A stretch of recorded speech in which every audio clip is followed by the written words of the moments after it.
中国的房地产业正在经历前所未有的低迷，带来一系列连锁反应，首当其冲的就是农民工群体。去年约有650万农民工被无情抛弃，离开了建筑工地，成为楼市寒潮的牺牲品。迫于生计，他们不得不寻找其他出路。数据显示，2023年1至4月，中国房地产百强企业累计销售金额同比暴跌 46.8%， 单月销售也在持续恶化。4月百强房企单月销售额环比降 12.9%， 同比腰斩近一半。房地产行业的主要驱动力拿地热情早已消失。统计显示，2024年第一季度，10家正常营运的头部房企总拿地金额同比锐减近半，整体拿地销售比仅为 10.8%， 创下历史新低。行业内人士直言，目前先有房企还敢猛砸资金拿地，因为整个市场的未来实在太过渺茫。有分析预计，5月份百强房企销售业绩同比仍会延续降势。这场灾难性的行业大萧条，首当其冲遭殃的就是农民工。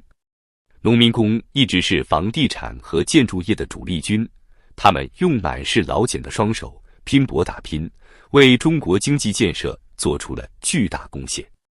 但如今飓风袭来，他们成为不过被狠狠抛弃的牺牲品。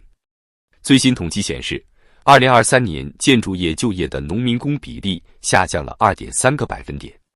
按此估算，当年离开建筑行业的农民工人数高达650万，较前一年扩大了1倍还多。近700万农民工就这样无家可归，只能指望随处碰运气，挣口饭钱度日。走马观花般的看，表面上2023年农民工总量仍较上年增加191万，但实际上这一增量主要是因为不得不从东部发达地区回流到中西部地区打工所致。东部地区就业的农民工减少了170万，相比之下，中西部地区则分别增加了211万和116万。不难发现，农民工正在被无情地驱赶出东部发达城市和地区。发达地区在阵痛时期主动压缩了农民工就业，推卸了压力给落后的中西部地区消化。但中西部地区的产业根本无力承载太多农民工，这不是把一个沉重的负担从一边抛向另一边。中国制造业发展方向不是吸纳农民工，而是排斥农民工。这已不再仅仅是农民工个人问题，而是中国整个经济结构性矛盾的集中体现。如此畸形发展必将带来更多动荡，而且工厂关闭、企业裁员的浪潮才刚刚开始。各地高居不下的失业率反映出工作岗位的严重短缺。随着经济不断走弱，各行各业无一幸免。就连曾经最火爆的互联网新经济领域，如今都开始大规模裁员。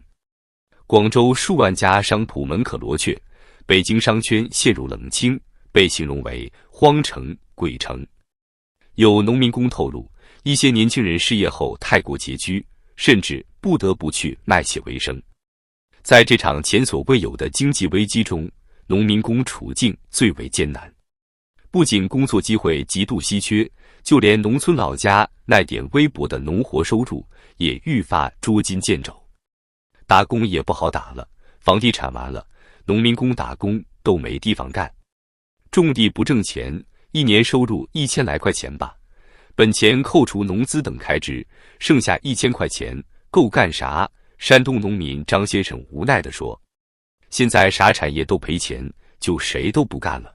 哈尔滨农民董申直言不讳。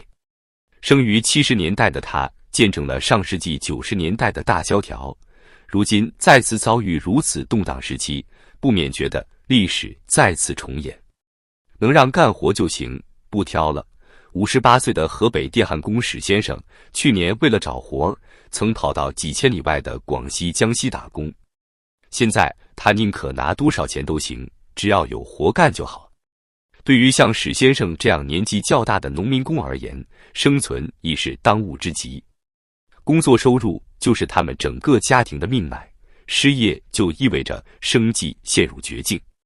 可是现在，越来越多像史先生这样的农民工被迫长期待业在家，日子艰难透顶，几乎失去了重见光明的希望。大家都没活干，整个冬天就这样过去了。史先生感慨道：“以前的农民工潮已经不复存在，大伙只能在家里耗着。现在能出去打工的都去了，剩下的都是老老实实在家等。”广西农民梁先生今年52岁，离退休年龄还有一段时。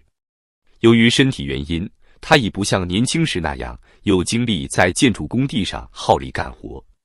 最近几年，他一直在北京打点零工，维持生计。去年随着北京商圈陷入冷清，他的生意也几乎全无。现在很多便利店、餐馆都关门了，没啥生意可做。梁先生无奈地说，他不得不把家人也接回北京，靠恩人资助勉强租住在一处棚户区，生活质量一落千丈，但他别无选择，哪里有活干就得往哪里去，实在活儿太少了。在广西老家，年过半百的梁先生已很难在田间地头干重活，但他儿子女儿读书时也把家里的积蓄基本花光了。现在一家人只能靠最后的些许积蓄和善心人的资助勉强维持。房地产、制造业、服务业，哪个行业不是一片萧条？一切都乱了，没活干了，我们这些老年人根本就无处可去。梁先生痛心疾首。北京的情况也并不比广西强多少。来自河北保定的刘师傅今年57岁，多年在北京务工。去年住宅楼盘开工少之又少，他一度几个月无活可干。期间他只能靠妻子打些小工勉强糊口，幸亏房租比较便宜，加上节衣缩食，狼狈度日。房地产不好做了，开工就是没有。今年只能比去年情况稍稍好一些。刘师傅说，现在他和同行朋友干的活，基本都是之前那些工程的余款尾款，新的工程很少有。我这个年纪的人也就这点活可干了，几乎看不到啥前景。可以想见，在整个住房建设行业濒临崩溃的危机下，一线农民工失业潮正在成为一场无声的人道主义灾难。有调查显示，工薪阶层已成为整个失业大潮的重灾区，特别是建筑行业的农民工，几乎无处不见失业的身影。当有一个家庭的经济支柱突然失去了工作，整个家庭的生计将陷入千夫所指的境地。对于农民工家庭而言，他们通常没有太多的积蓄和其他收入来源，一旦收入中断，生活立即会陷入绝境。更为严峻的是，许多农民工子女正处在上学阶段，一旦失去了家庭经济来源，他们的教育支出将首当其冲遭受重创，可能令人才流失加剧，进而恶性循环，难以阻止贫困的代际传递。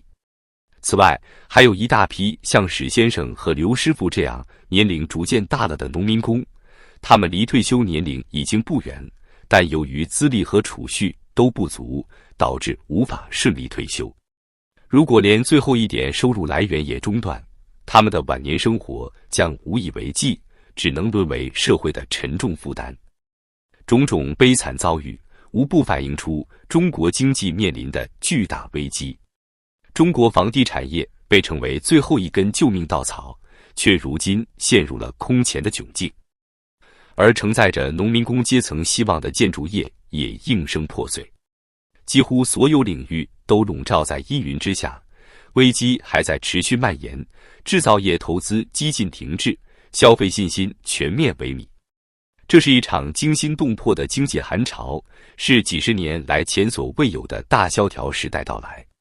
作为最底层劳动者的农民工群体，首当其冲，遭受了这场寒潮的狂风暴雨的袭击，生存环境骤然恶化。